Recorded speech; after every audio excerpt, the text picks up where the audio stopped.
उत्तराखंड की गोद में बसी है एक निर्मल नगरी जिसका नाम है ऋषिकेश। गंगा नदी के किनारे बसा यह शहर अपने आध्यात्मिक महत्व के लिए दुनिया भर में जाना जाता है।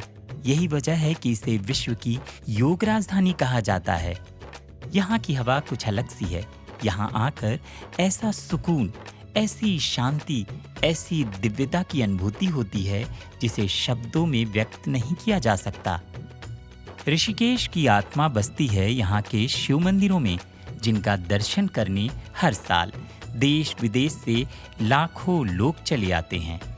आज हम आपको अपने इस विशेष एपिसोड में करवाएंगे दर्शन इस नगरी के पावन शिव मंदिरों के, जहां पहुंचकर आप शिव भक्ति की छाया में प्रफुल्लित हो जाएंगे।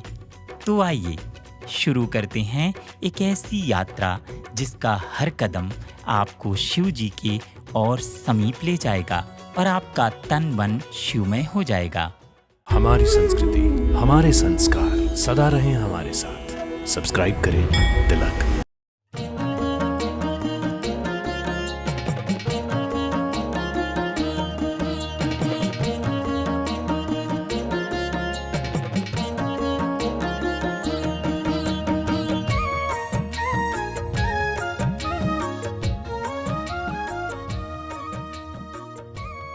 हर हर महादेव। भगवान भोलेनाथ को समर्पित ये जय घोष किसी भी आत्मा को शुद्ध एवं ऊर्जावान बनाने वाला है। भक्तों, इस संसार के कण कण में विराजमान भगवान शिव से संबंधित पौराणिक कथाओं और उनके स्थानों की गाथाएं अद्भुत हैं। इन्हीं स्थानों में से आज हम आपको दर्शन करवाने जा रहे हैं उस पवित्र, पौराणिक एवं विचित्र स्थान के, जहां त्रेता युग में भगवान शंकर के विवाह की बारात रुकी थी। तो आइए दर्शन करते हैं देवभूमि उत्तराखंड के ऋषिकेश शहर में स्वर्गाश्रम के समीप मणिकूट पर्वत पर स्थित श्री भूतनाथ महादेव मंदिर के। यहाँ पर त्रेता युग में भोले शंकर की बारात आई थी कैलाश पर्वत से, और जो ये पर्वत है मणिकूट पर्वत के नाम से जाना जाता है। और यहाँ पर शंकर जी की बारात का एक रात का विश्राम इस मणिकूट पर्वत में हुआ था। और दूसरे दिन बारात यहाँ से हरिद्वार कनखल गई, जहाँ पर दक्ष प्रजापति का मंदिर है। वहाँ पर शिव पार्वती का विवाह हुआ और जो गण थे भूत प्रेत वो सब यहीं भोले की शरण में यहीं रुक गए थे, और तब से इनका नाम भूतनाथ महादेव के नाम से जाना जाता है। भक्तों, गंगा नदी के समीप स्थित ये 11 मंजिला मंदिर परम दिव्य ऊर्जा एवं चारों ओर फैले हुए प्राकृतिक सौंदर्य से ओतप्रोत है।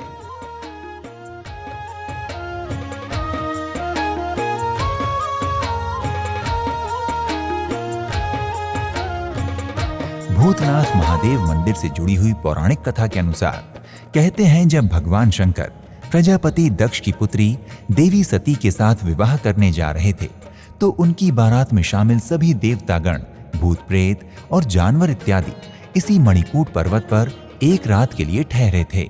उसके बाद दूसरे दिन विवाह के लिए सभी ने कनखल हरिद्वार के लिए प्रस्थान किया, जहां दक्षेश्वर महादेव मंदिर स्थित है। इस स्थान पर सभी भूत प्रेत भगवान भोलेनाथ के साथ रुके तथा उनकी आराधना की। इसलिए यहाँ पर विराजित भगवान भोलेनाथ को भूतनाथ महादेव के रूप में पूजा जाने लगा। पौराणिक कथाओं के अनुसार इसी मणिकूट पर्वत से हनुमान जी महाराज लक्ष्मण जी के जीवन की रक्षा के लिए संजीवनी बूटी लेकर गए थे। सन 1952 में कैलाशानंद मिशन ट्रस्ट ने भूतनाथ महादेव मंदिर का निर्माण करवाया। 11 मंजिल ऊंचा ये मंदिर तीनों ओर से राजाजी नेशनल पार्क से घिरा हुआ है, जिस कारण मंदिर के चारों ओर फैली हरियाली सभी का मन मोह लेती है।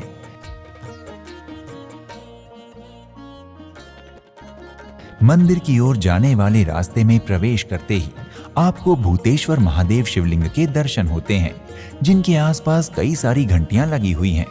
इनके दर्शन कर आगे थोड़ा सा चढ़ाई वाले मार्ग से भक्त मंदिर में प्रवेश करते हैं।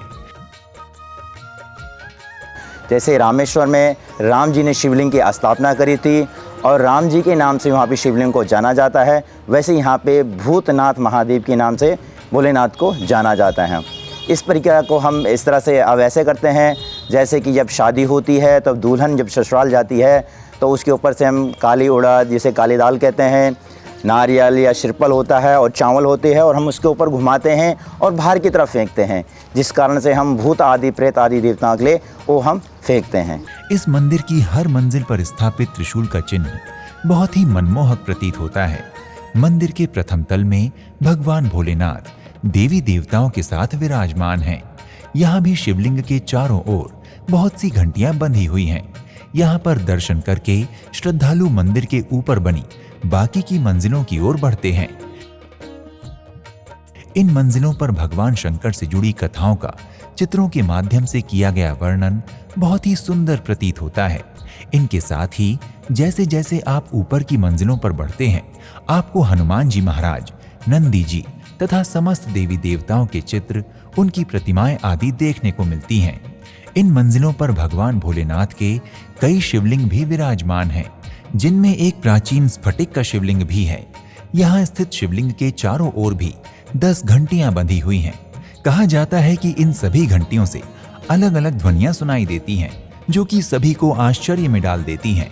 मंदिर की सबसे ऊपरी मंजिल में विराजित हैं भगवान भोलेनाथ, जहां भूत प्रेतों के संग उनकी बारात का बहुत ही सुंदर चित्रण किया गया है। ये स्थान इतनी अद्भुत एवं विशिष्ट दैवीय ऊर्जा की अनुभूति देने वाला है कि यहाँ पर आने के बाद जाने का विचार ही नहीं आता। चारों ओर फैली पर्वतमालाएं, हरे भरे जंगल, राम झूला और शीतल हवा के साथ गंगा नदी का दृश्य मंत्रमुग्ध कर देने वाले हैं। इस मंदिर में शिवरात्रि का त्योहार एवं श्रावण मास में बहुत ही अधिक भीड़ होती है। ये स्थल सिद्धपीठ है, जहां देश के कोने कोने से श्रद्धालु दर्शन को पहुंचते हैं। इसके साथ ही मंदिर में अन्य उत्सव भी बहुत ही हर्षोल्लास के साथ मनाए जाते हैं। मंदिर में आरती का समय प्रातः 6 बजे तथा संध्याकालीन आरती का समय 7 बजे का है। अतः आप जब भी ऋषिकेश स्थित भूतनाथ महादेव मंदिर दर्शन को आएं, तो ऋषिकेश के अन्य मंदिर जैसे त्र्यंबकेश्वर मंदिर, लक्ष्मण झूला, नीलकंठ महादेव आदि मंदिरों के दर्शन भी अवश्य करें। आप भूतनाथ महादेव मंदिर ऋषिकेश की यात्रा वायु मार्ग, रेल मार्ग एवं सड़क मार्ग, इनमें से किसी भी मार्ग द्वारा आसानी से कर सकते हैं। भक्तों, अगर आप भी भगवान भोलेनाथ के इस भूतनाथ स्वरूप के दर्शन करने एवं उनके विवाह से संबंधित इस पौराणिक स्थल की यात्रा करना चाहते हैं, तो शीघ्र ही अपनी भूतनाथ महादेव मंदिर की यात्रा का शुभारंभ करें। और अगर आपको हमारा ये कार्यक्रम अच्छा लगा, तो ऐसे और भी पवित्र स्थलों के दर्शन के लिए हमारे चैनल के साथ जुड़े रहें। आज की कार्यक्रम श्रृंखला को हर हर महादेव के जय घोष के साथ यहीं पर समाप्त करते हैं। शीघ्र ही आपसे एक और पवित्र धाम की यात्रा पर फिर से भेंट होगी। प्रणाम। इति शुभम।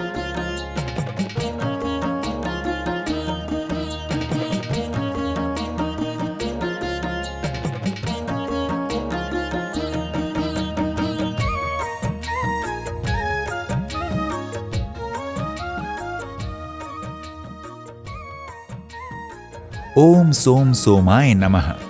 चंद्रदेव को समर्पित ये मंत्र मनुष्य को जीवन में चंद्रमा से संबंधित सभी कष्टों से मुक्त कर चंद्रदेव का आशीर्वाद एवं शुभ फलों को दिलाने वाला है। हमारे कार्यक्रम दर्शन में आप सभी का हार्दिक अभिनंदन। ऐसा माना जाता है कि मनुष्य के जीवन में उसके शरीर के बाहरी एवं भीतरी आवरण, उसके जीवन में होने वाली छोटी से छोटी, बड़ी से बड़ी घटना 9 ग्रहों से प्रभावित होती है। हर ग्रह का अपना एक स्थान और विशेषता है। वहीं अगर सूर्य मनुष्य की आत्मा है, तो चंद्रमा उसका मन, उसकी भावना है। पर इन ग्रहों की कहानी यहीं तक नहीं है, इनको पूजा भी जाता है। और चंद्रदेव तो साक्षात भगवान भोलेनाथ के शीश पर धारण होने के बाद और अधिक पूजनीय हैं। पर क्या आपको पता है कि एक समय ऐसा भी था जब इतने सुंदर कांतिमय चंद्रमा की कांति एक श्राप के कारण क्षीण होने लगी थी। तब उनको किसने और कैसे इस श्राप से मुक्ति दिलाई थी?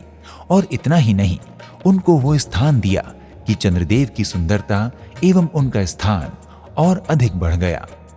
भक्तों, यही वो स्थान है, देवभूमि उत्तराखंड के ऋषिकेश में गंगा नदी के तट पर स्थित चंद्रेश्वर महादेव मंदिर। इस पौराणिक सिद्धपीठ मंदिर के इतिहास के विषय में कहा जाता है कि आदिकाल में एक बार चंद्रदेव को श्राप लगा था। उस श्राप से मुक्ति पाने के लिए इसी स्थान पर चंद्रदेव ने 10,000 वर्षों तक भगवान भोलेनाथ की घोर तपस्या कर उनको प्रसन्न किया था। तत्पश्चात महादेव ने चंद्रदेव को श्राप मुक्त कर उनको अपने शीश पर धारण किया था। भक्तों, इस पौराणिक सिद्धपीठ मंदिर में भगवान भोलेनाथ स्वयंभू रूप में विराजमान हैं, जिनके दर्शन करने दूर दूर से हजारों भक्त प्रतिदिन यहाँ आते हैं। इस स्थान पर सन 1890 में स्वामी विवेकानंद जी ने भी कुछ माह तक एक गुफा में तपस्या की थी। इस गुफा में उनकी प्रतिमा को रखा गया है। बताया जाता है कि स्कंद पुराण में श्री चंद्रेश्वर महादेव मंदिर का वर्णन कौमुद तीर्थ के नाम से आता है। मंदिर में प्रवेश करते ही सामने नंदी जी विराजमान हैं। मंदिर का गर्भगृह निचले तल पर है, जिससे संबंधित एक कथा के अनुसार कहा जाता है कि बहुत समय पहले बाबा गणेश गिरी जी जब इस मंदिर में पूजा करते थे, तब चतुर्मास में गंगा जी में जलस्तर बढ़ने के कारण शिवालय की पूजा नहीं हो पाती थी।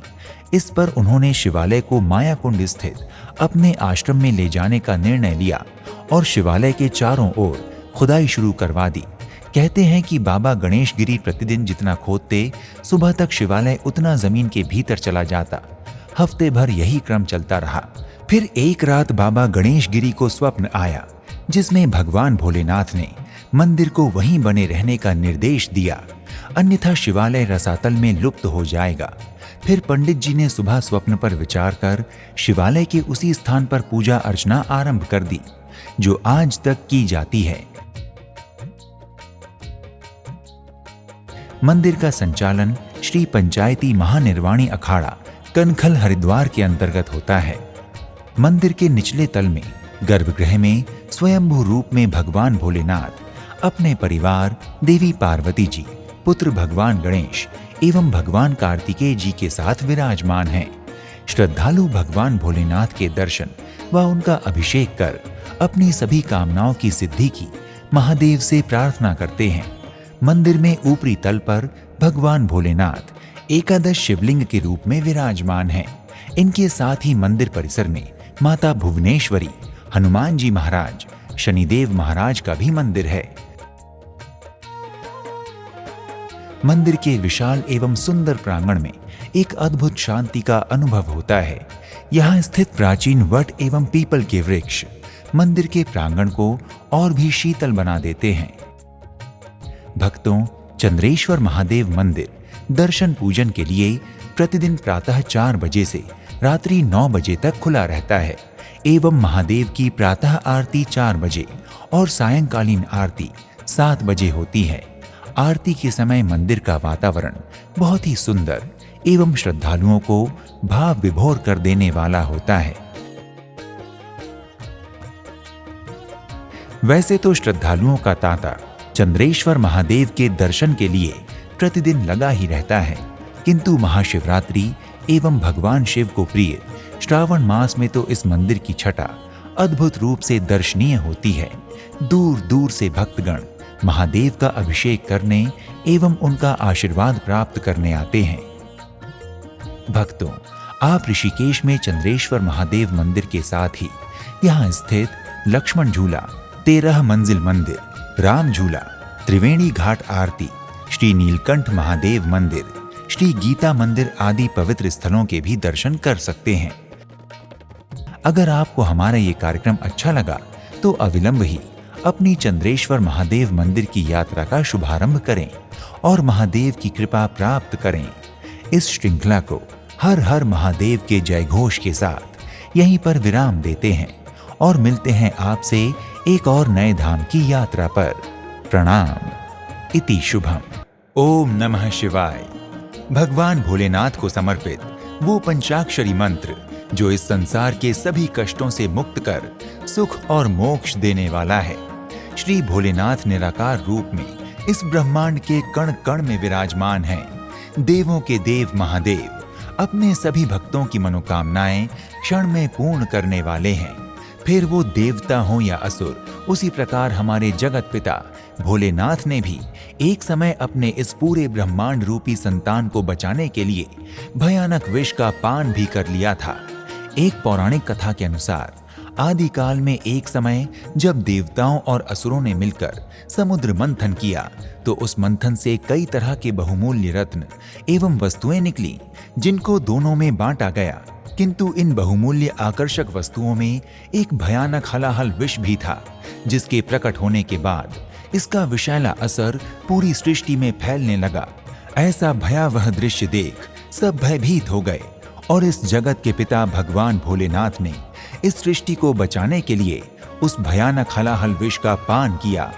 उस समय देवी आदिशक्ति भी महादेव के पीछे ही थी, जिन्होंने महादेव के कंठ में अपना हाथ लगाकर उस विष को भोलेनाथ के कंठ में ही रोक दिया, जिससे वो ना तो कंठ से बाहर निकला और न ही कंठ के नीचे शरीर में प्रवेश कर पाया। इस प्रकार से आदिदेव महादेव शिव एवं मां आदिशक्ति ने मिलकर अपनी संतान रूपी इस सृष्टि की रक्षा की। विष के प्रभाव से भोलेनाथ का कंठ नीला हो गया और तब से वो नीलकंठ महादेव के रूप में पूजित हुए, जो कि देवभूमि उत्तराखंड के ऋषिकेश के समीप पौड़ी गढ़वाल जिले के मणिकूट पर्वत पर स्थित मधुमती और पंकजा नदी के संगम पर नीलकंठ महादेव मंदिर में साक्षात विराजमान है। भक्तों, यही नीलकंठ महादेव मंदिर वो स्थान है जहां महादेव हजारों वर्षों के लिए अपने कंठ की शीतलता के लिए समाधि में रहे, तथा मंदिर का गर्भगृह उसी स्थान पर है जहां वटवृक्ष के नीचे महादेव ने समाधि लगाई थी। मान्यता है कि पंकजा एवं मधुमती नदियों के साथ ही महादेव की उस समाधि का साक्षी वही वटवृक्ष आज भी मंदिर में स्थित है। कहते हैं जब महादेव यहाँ समाधिस्थ थे तो माता पार्वती भी उनके समीप उतने वर्षों तक भोलेनाथ की समाधि टूटने की प्रतीक्षा करती रही, और जब हजारों वर्षों बाद वापस कैलाश पर्वत जाने का समय आया तो भगवान भोलेनाथ ने माता पार्वती के कहने पर इस स्थान पर अपना कंठ रूपी शिवलिंग स्वरूप स्थापित किया, जिस पर नीले रंग का निशान भी है। और तब से ये स्थान विश्व का सुप्रसिद्ध पौराणिक स्थल नीलकंठ महादेव मंदिर के रूप में विख्यात हुआ, जो करोड़ों श्रद्धालुओं की आस्था एवं भक्ति का केंद्र है। महाशिवरात्रि एवं श्रावण माह में इस मंदिर की छटा अद्भुत रूप से दर्शनीय प्रतीत होती है। दूर दूर से भक्तगण कांवड़ लेकर इस मंदिर में आते हैं और महादेव का जलाभिषेक करते हैं। इन दोनों ही पर्वों पर मंदिर द्वारा विशाल मेले का आयोजन भी होता है। मान्यता है कि सावन सोमवार के दिन नीलकंठ महादेव के दर्शन करने से मोक्ष की प्राप्ति होती है एवं गर्भगृह के बाहर ही नंदी जी भी अपने प्रभु भोलेनाथ की सेवा में विराजमान हैं। दूर दूर से आए श्रद्धालु नीलकंठ महादेव के दर्शन करते ही भाव विभोर हो उठते हैं एवं अपने सभी कष्टों को भूलकर महादेव से अपनी सभी कामनाओं की पूर्ति करने की प्रार्थना करते हैं। गर्भगृह के बाहर समीप ही एक अखंड धूना भी है। मान्यता है कि ये धूना महादेव के समय से यहाँ स्थित है। श्रद्धालु इस धूने की भस्म को अपने माथे एवं कंठ पर लगाते हैं एवं प्रसाद रूप में भी ग्रहण करते हैं, जिससे उनको सभी कष्टों से मुक्ति एवं शांति मिलती है। मंदिर में एक और भैरव बाबा का स्थान भी है। परिसर में एक ऐसा स्थान भी है जहां श्रद्धालु अपने साथ लाया प्रसाद, अगरबत्ती, कलावा आदि चढ़ाते हैं। भक्तों, नीलकंठ महादेव मंदिर साक्षात भोलेनाथ का वास माना जाता है। इस मंदिर में आते ही श्रद्धालुओं को एक अद्भुत शांति एवं आध्यात्मिकता की अनुभूति होती है। मंदिर की द्रविड़ निर्माण शैली अति आकर्षक है, जिसमें असुरों एवं देवताओं को समुद्र मंथन करते हुए बहुत ही सुंदर मूर्तियों के रूप में प्रस्तुत किया गया है। मंदिर के सुंदर रंग बिरंगे शिखर पर महादेव एवं देवी पार्वती व अन्य देवी देवताओं की प्रतिमाएं भी स्थापित हैं। मंदिर प्रतिदिन प्रातः 5 बजे से सायं 6:30 बजे तक दर्शन पूजन के लिए खुला रहता है एवं श्री नीलकंठ महादेव का अभिषेक प्रातः 4 बजे एवं 4:30 बजे आरती होती है और सायंकालीन अभिषेक एवं आरती का समय 6:30 बजे से 7:30 के बीच का है। मंदिर के रास्ते में बहुत से सुंदर प्राकृतिक दृश्य मन को मोह लेते हैं एवं मंदिर के बाहर स्थित बहुत सी भोग प्रसाद की दुकानों से आप महादेव को अर्पित करने के लिए फूल, फल, अभिषेक की वस्तुएं आदि ले सकते हैं। नीलकंठ महादेव मंदिर के समीप प्राचीन झिलमिल गुफा भी है।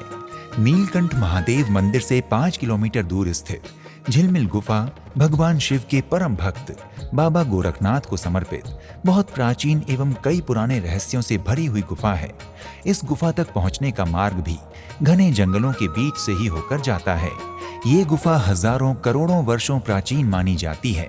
कहते हैं यहाँ सप्तऋषियों ने तप किया था, फिर महादेव के परम भक्त गुरु गोरखनाथ ने यहाँ हजारों वर्ष महादेव की तपस्या की थी। ये गुफा बाबा गोरखनाथ को समर्पित है। उसके बाद यहाँ झिलमिल बाबा ने कई वर्षों तक तप किया, जिनके नाम पर इस गुफा का नाम झिलमिल गुफा हुआ। इस प्रकार से ये गुफा न जाने कितने ही ऋषि मुनियों और संतों की तपस्थली रही है और आज भी कई साधु संत यहाँ तप करते पाए जाते हैं। गुफा को देखकर इसकी पौराणिकता स्पष्ट रूप से झलकती है। कहते हैं गुरु गोरखनाथ ने अपनी तपस्या के समय जो धूना जलाया था, उससे ये गुफा काली हो गई है, जिसके निशान गुफा की दीवारों पर देखे जा सकते हैं। इस जगह पर स्वयं भगवान शिव और बाबा गोरखनाथ ने एक साथ दीर्घकाल तक योग चर्चा की थी। गुफा के द्वार में प्रवेश करते ही बाबा गोरखनाथ की मूर्ति स्थापित है, जिसके सामने धूना जलता रहता है। गुफा में एक ओर भगवान शिव की मूर्ति और कई नागों की आकृतियां बनी हुई हैं। थोड़ा ऊपर चढ़ने पर एक और भगवान शिव की तपस्या में लीन बाबा गोरखनाथ की एक और मूर्ति स्थापित है। उनकी मूर्ति के ठीक ऊपर गोलाकार में एक खुला हुआ स्थान है, जहां से थोड़ा प्रकाश आता रहता है। परंतु आश्चर्य की बात यह है कि चाहे कितनी भी तेज बारिश क्यों ना हो, किंतु कभी भी बारिश की एक बूंद तक बाबा पर नहीं गिरती। इस गुफा में प्रवेश करते ही यहाँ आपको एक अद्भुत शांति का अनुभव होता है। इस स्थान की मान्यता है कि जो भी इस गुफा में अपने इष्ट देव का ध्यान लगाता है, उनको उन देव के दर्शन अवश्य होते हैं तथा उसे कोई भी कष्ट हो, उससे मुक्ति अवश्य मिलती है। इसलिए आप जब भी नीलकंठ महादेव के दर्शन को जाएं, तो झिलमिल गुफा के दर्शन भी अवश्य करें। इसके साथ ही आप ऋषिकेश स्थित राम झूला, लक्ष्मण झूला, श्री त्र्यंबकेश्वर मंदिर आदि पवित्र स्थलों के भी दर्शन कर सकते हैं। अगर आपको हमारा ये कार्यक्रम पसंद आया तो और भी ऐसे ही दिव्य तीर्थ स्थलों के दर्शन के लिए हमारे चैनल के साथ जुड़े रहिए। भोलेनाथ आप सबकी मनोकामनाएं पूर्ण करें तथा आप श्री नीलकंठ महादेव के दर्शनों की अपनी यात्रा का अविलंब ही आरंभ करें और उस परमात्मा को याद करके हृदय से कहिए, हर हर महादेव। हिंदू धर्म में हर छोटी बड़ी वस्तु में ईश्वर को देखा जाता है। इसीलिए जल, अग्नि, वायु इत्यादि प्रत्येक जीवन से जुड़ी वस्तु के लिए कोई न कोई देवता नियुक्त है। ये सभी देव हिंदू दर्शन में पूजनीय हैं और इन सभी देवों के भी देव महादेव हैं। महादेव शिव शंभु ही समस्त विद्याओं के ज्ञाता और निर्माता हैं। भूलोक पर शिवलिंग भगवान शिव शंभु के निर्गुण स्वरूप का प्रतीक माना जाता है। स्कंद पुराण के अनुसार आकाश स्वयं लिंग है तथा धरती उसका आधार है। और आज हम आपको ऐसे ही एक विशाल शिवलिंग के दर्शन करवाने वाले हैं। तो आइए, आपका फिर से स्वागत है भारत के पवित्र एवं प्रसिद्ध मंदिरों के घर बैठे आपको दर्शन करवाने वाले हमारे इस कार्यक्रम दर्शन में। उत्तराखंड की देवभूमि ऋषिकेश, जहां से कुछ ही दूरी पर टिहरी गढ़वाल क्षेत्र में स्थित है सच्चा अखिलेश्वर महादेव मंदिर। पर्वतमालाओं से घिरी हुई देवभूमि ऋषिकेश उत्तराखंड में वैसे तो कई सुंदर घाट और मंदिर हैं, लेकिन तीर्थयात्री और पर्यटक चंबा, बूढ़ा केदार मंदिर, कैंपटी फॉल, देवप्रयाग आदि स्थानों के साथ साथ सच्चा अखिलेश्वर महादेव मंदिर में भी दर्शन के लिए अवश्य आते हैं। ये शिवलिंग संत श्री सच्चा बाबा ने स्वामी हंसराज जी महाराज ने स्थापना की है समस्त मानव कल्याण के लिए। जो भी ऋषिकेश, लक्ष्मण झूला, गंगा जी के किनारे आए तो इनका पूजन अर्चना करके और पुण्य के भागी बने। सच्चा अखिलेश्वर महादेव मंदिर, जैसा कि नाम से ही विदित है, ये मंदिर देवों के देव महादेव को समर्पित है। सच्चा अखिलेश्वर मंदिर की प्राण प्रतिष्ठा संत श्री सच्चा बाबा की स्मृति में उनके शिष्य महाराज श्री हंसराज जी बाबा के द्वारा 1990 में करवाई गई थी। मंदिर के नीचे ही श्री सच्चा धाम नाम से आश्रम भी चलाया जाता है। नीचे अपना आश्रम है श्री सच्चा धाम आश्रम के नाम से। तो आश्रम का नाम श्री सच्चा बा के नाम से ही है सच्चा धाम, तो इनका नाम अखिलेश्वर महादेव है, तो इसलिए इस मंदिर का नाम से सच्चा अखिलेश्वर महादेव मंदिर के नाम से स्थापित है। तीर्थ यात्रियों और पर्यटकों की सुविधा के लिए सच्चा अखिलेश्वर धाम के मस्तक पर मंदिर का नाम बड़े बड़े और सुंदर अक्षरों में अंकित है।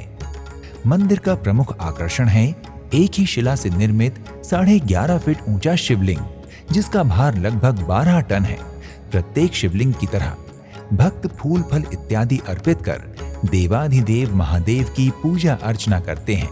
भक्तों, शास्त्रों में भी शिवलिंग की पूजा को सर्वाधिक और सर्वथा कल्याणकारी बताया गया है।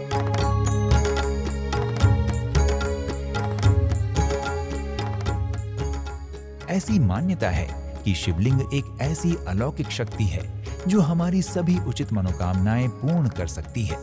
पूर्ण विधि विधान से शिवलिंग का पूजन करने से भक्त को भगवान शिव की विशेष कृपा तो प्राप्त होती ही है, लेकिन साथ ही साथ अन्य सभी देवी देवताओं की कृपा भी सहज ही प्राप्त हो जाती है, क्योंकि महादेव ही तो समस्त देवों के देव हैं।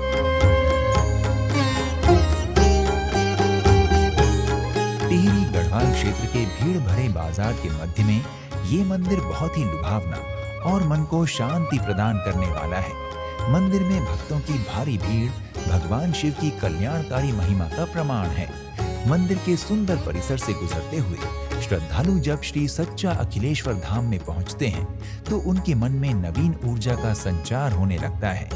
मुख्य गर्भगृह में विशाल शिवलिंग के दर्शन कर भक्तगण आस्था से भर उठते हैं। इस शिवलिंग का आकार इतना बड़ा है कि भक्तों को जल या दूध से अभिषेक करने के लिए एक मंजिल ऊपर चढ़कर आना होता है। साथ ही मंदिर प्रशासन की ओर से भक्तों की सुविधा के लिए शिवलिंग का अभिषेक करने हेतु एक सीढ़ी की व्यवस्था भी मंदिर प्रांगण में की गई है, जिस पर चढ़कर भी भक्त अपने श्रद्धेय महादेव के स्वरूप शिवलिंग का अभिषेक कर सकते हैं।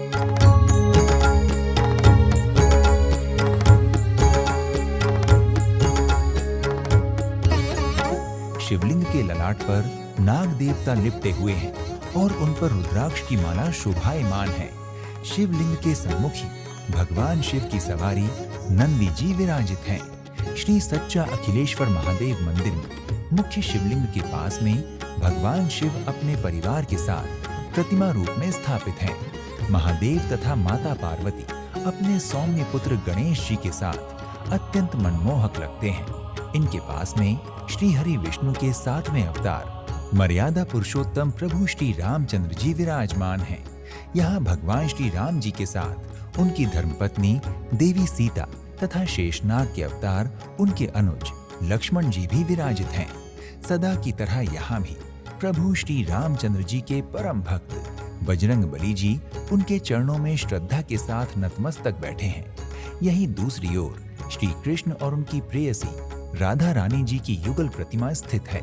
हाथ में बांसुरी लिए नंद किशोर श्री कृष्ण और अलौकिक प्रेम का पर्याय राधा रानी का रूप वास्तव में मनमोहक और दर्शनीय है। यहीं पर अष्टभुजा मां दुर्गा भी अपने भव्य स्वरूप में स्थित हैं। सुंदर वस्त्र, चमकीले आभूषणों और फूल मालाओं से सुसज्जित सौम्य मुखमंडल वाली माता दुर्गा का ये स्वरूप वात्सल्य से परिपूर्ण दिखाई देता है। यहाँ पर श्री कार्तिकेय स्वामी जी व जगन्नाथ बाबा भी स्थापित हैं।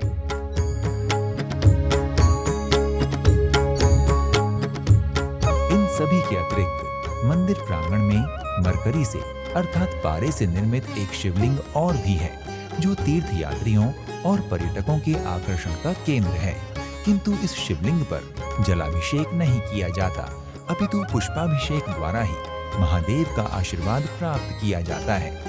मंदिर की ऊपरी मंजिल पर श्री राम भक्त हनुमान जी हाथ में गदा लिए हुए विराजित हैं।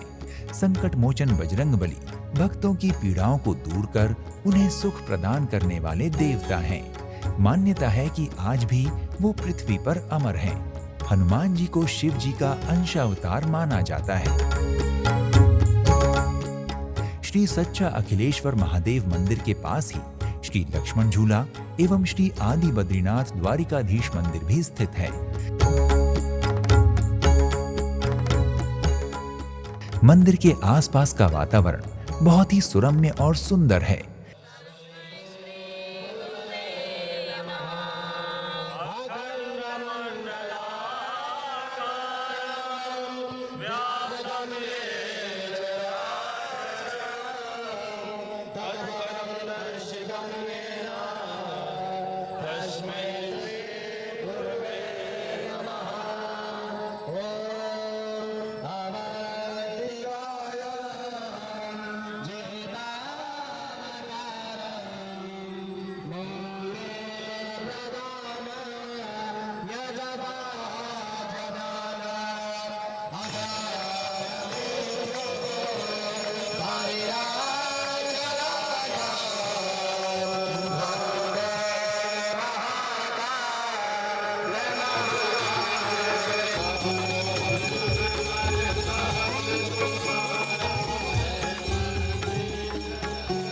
भगवान शिव का ये मंदिर बड़े बड़े सुंदर पहाड़ों से घिरा हुआ है, जिसके कारण यहाँ पर भारतीयों के साथ साथ विदेशी पर्यटक भी काफी संख्या में आते हैं। श्री सच्चा अखिलेश्वर महादेव मंदिर में हमेशा ही भक्तों का जमावड़ा लगा रहता है, किंतु श्रावण मास व शिवरात्रि में तो इस मंदिर में भक्तों की खासा भीड़ देखने को मिलती है। भक्तों, आप सच्चा अखिलेश्वर मंदिर वायु मार्ग, रेल मार्ग एवं सड़क मार्ग इनमें से किसी भी मार्ग द्वारा आसानी से आ सकते हैं। भक्तों, अगर आप भी महादेव के इस अद्भुत स्वरूप के दर्शन करने के इच्छुक हैं, तो अविलंब ही अपनी यात्रा का शुभारंभ करें। आज के इस कार्यक्रम को हर हर महादेव के जय घोष के साथ यहीं विराम देते हैं और मिलते हैं एक नए धाम की यात्रा पर। प्रणाम। इति शुभम।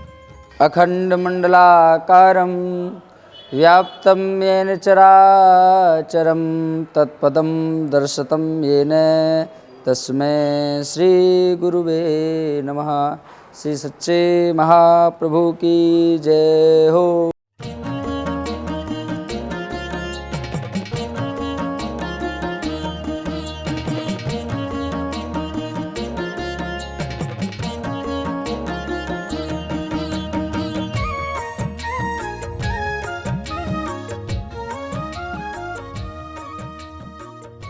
हर हर महादेव भक्तों, हमारे यात्रा कार्यक्रम दर्शन में आप सबका हार्दिक अभिनंदन। भक्तों, भगवान भोलेनाथ की शक्ति अनंत है और उनकी कथाएं भी अनंत हैं।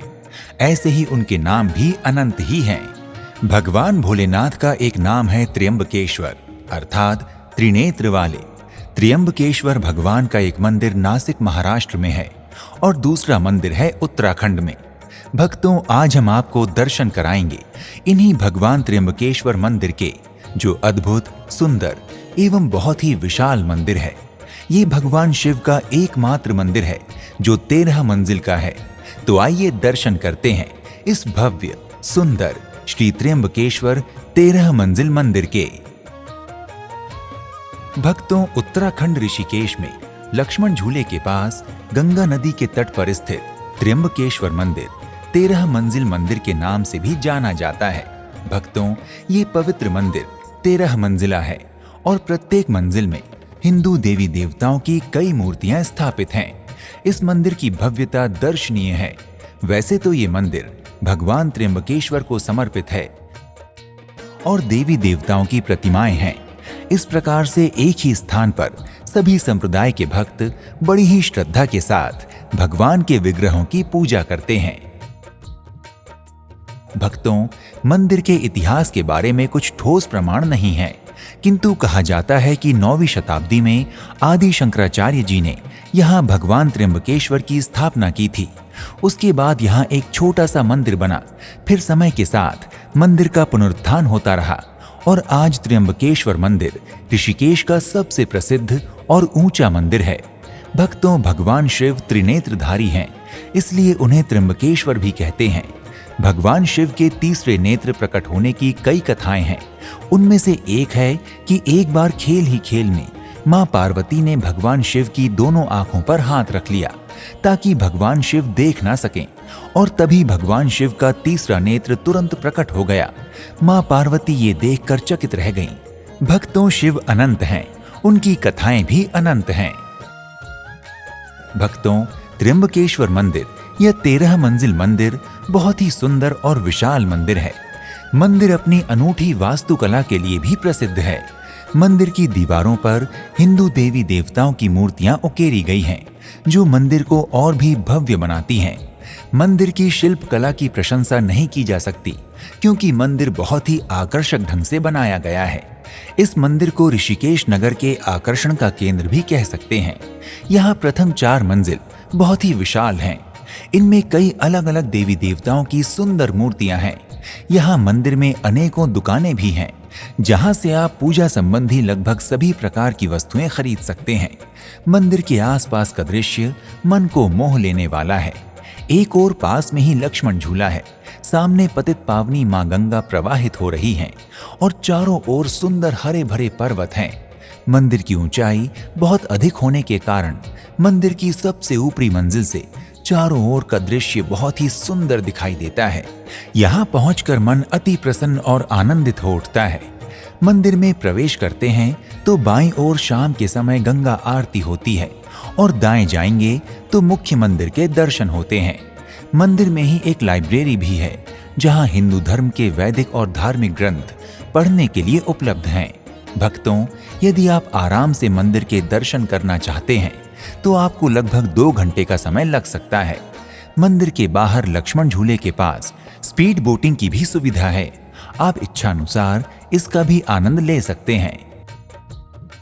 वैसे तो मंदिर में सभी देवी देवताओं की पूजा अर्चना भक्तजन बहुत ही श्रद्धा के साथ करते हैं, परंतु मंदिर के मुख्य देव भगवान त्र्यंबकेश्वर हैं, जो कि सबसे ऊपरी मंजिल पर विराजमान हैं। भगवान त्र्यंबकेश्वर का जलाभिषेक और पूजा भक्तजन बहुत ही श्रद्धा के साथ करते हैं। महाशिवरात्रि पर यहाँ भगवान शिव की उपासना की बहुत अधिक महिमा है, इसलिए महाशिवरात्रि के दिन यहाँ भक्तों की बहुत भीड़ होती है। श्रावण में भी भक्तजन अत्यधिक संख्या में आकर मंदिर में दर्शन करते हैं। मंदिर में भगवान शिव के अतिरिक्त भगवान विष्णु, श्री कृष्ण जी, श्री राम परिवार, माँ सरस्वती, माँ लक्ष्मी, माँ दुर्गा और अन्य लगभग सभी देवी देवताओं की मूर्तियां विराजमान हैं। भक्तजन सभी देव मूर्तियों की पूजा पूर्ण श्रद्धा भाव के साथ करते हैं। भक्तों, मंदिर में प्रातःकालीन आरती का समय 6:30 बजे है तथा संध्या आरती 6 बजे होती है। संध्या आरती में भक्तों की बहुत भीड़ होती है। संध्या के समय गंगा आरती भी होती है, जिसके दर्शन मात्र से मनुष्य के सभी पापों का नाश हो जाता है। गंगा आरती के समय यहाँ भक्तों की बहुत भारी भीड़ होती है। श्रद्धालुजन बहुत ही श्रद्धा के साथ गंगा आरती में सम्मिलित होते हैं।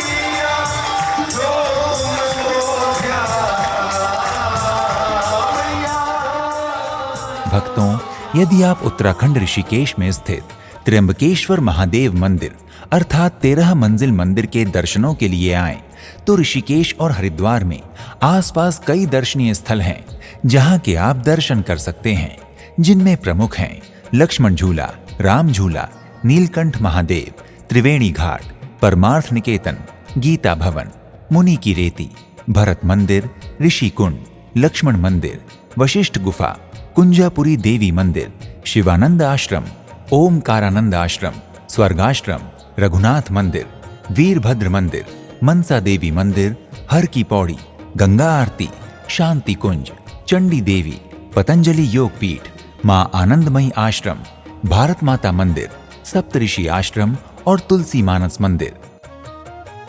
भक्तों, यदि आप उत्तराखंड में ऋषिकेश स्थित 13 मंजिल मंदिर की यात्रा करने की योजना बना रहे हैं, तो आप यहाँ तक देश के विभिन्न शहरों से हवाई, रेल एवं सड़क मार्गों के माध्यम से आसानी से पहुंच सकते हैं। भक्तों, यदि आप त्र्यंबकेश्वर महादेव मंदिर अर्थात 13 मंजिल मंदिर की यात्रा करने की योजना बना रहे हैं, तो शीघ्र ही अपनी यात्रा का श्री गणेश करें और भगवान भोलेनाथ की कृपा प्राप्त करें। अगले एपिसोड में आपसे एक और धाम की यात्रा पर फिर से भेंट होगी। तब तक के लिए नमस्कार। जय भोलेनाथ, हर हर महादेव।